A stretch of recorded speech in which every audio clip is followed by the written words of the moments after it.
If I were to ask you, how many of you remember the first time you received a computer of your own? Well, I received mine when I was 23 years old, and I know exactly the date and time. It was on the 8th of June 2011 at 11 a.m. I got the parcel from the post office, and I opened it with speed, anxious to see this machine, which had been sent to me by a friend from the United Kingdom. I come from Makokova, Bulawayo's oldest and poorest township, that is in the southwestern part of Zimbabwe, where my parents could hardly afford 2 meals a day. We only enjoy good food during the Christmas season. Now, this tool, this computer, I prefer to call it a tool, so that's why I'm saying it's a tool, has opened a gateway to the world for me. It has made me access information, and it has made me cross oceans. And here I am in Kerala, India.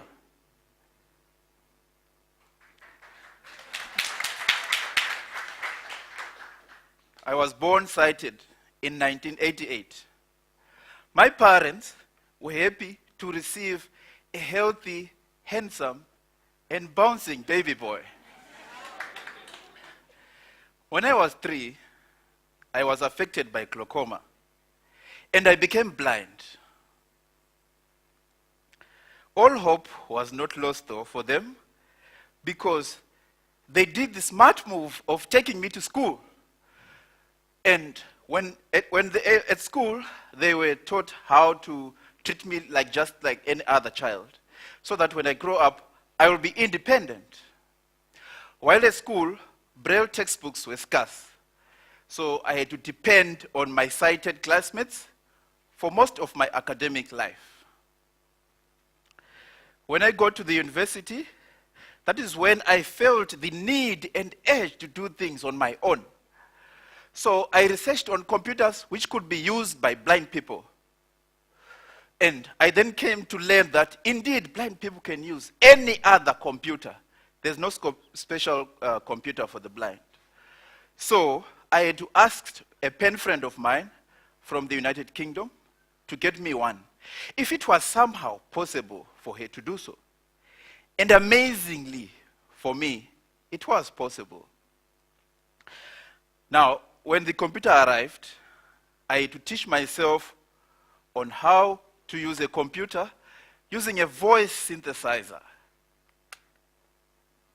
Hello, this is Robert Malander's computer speaking. Are you busy, Robert, or lazy? For now, I'm busy, so I'll put you down.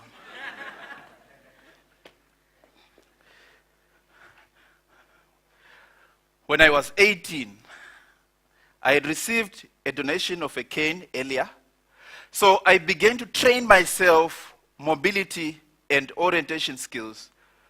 This involved memorizing the streets and avenues of Bulawayo CBD.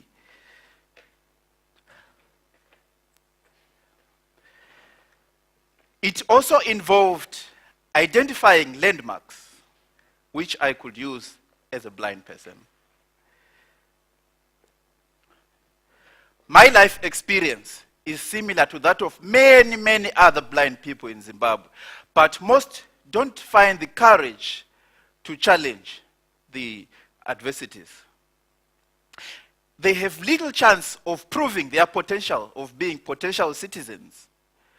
Just like myself before, when I was at school, they are often excluded from computer lessons, don't have sufficient mobility training, and in most cases, they don't have friends.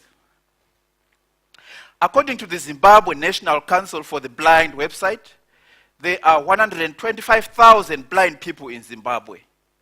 Of that, less than 10% are educated or employed, so they share that small percentage. The belief by the society that we blind people are just objects of charity and that we should pray for healing and beg for money that has created dependent and illiterate blind people.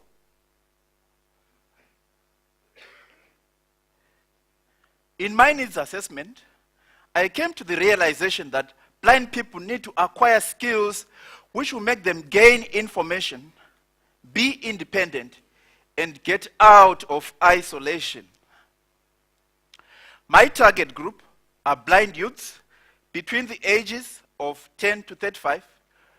They could be educated or not educated, but what is important is that they see the advantages of a gateway to the world being opened for them.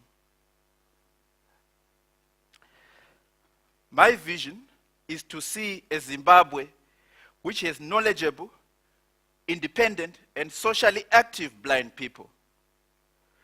To reach this vision, I, through my social venture, will offer skills training in 3 components, which are 1, mobility and orientation skills, 2, computer literacy, 3, social interaction skills.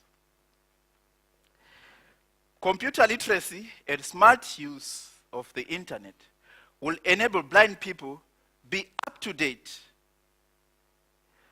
It could be for their educational needs, or for their employment needs, or even for their own personal needs. Mobility and orientation will enable blind people walk on their own, and here we will train them mostly on the use of the cane. This will enable blind people, for example, do the shopping, their own shopping on their own, and explore the world around them.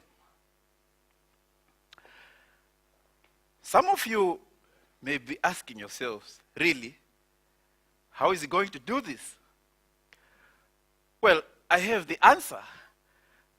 I will accomplish this by being mobile, going from university to university, from school to school, from workplace to workplace, wherever blind people are, sharing this idea of elation.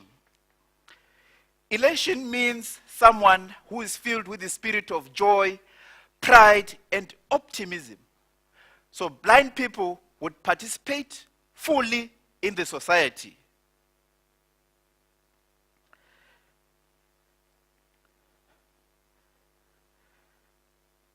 Do you remember how these 3 tools changed my life? The computer, the cane, and social interaction skills? I now want to share this experience with my blind brothers and sisters back home in Zimbabwe who really need to be knowledgeable, independent, and socially active. I am inspired by words of a blind adventurer, Eric Hohenmeyer. He is famous for mountain climbing and was the first ever blind person to conquer Mount Everest. He said, "This is the best time in history to seize hold of adversity and challenges we face, to harness the energy, not only to transform our own lives, but to elevate the world around us." Thank you.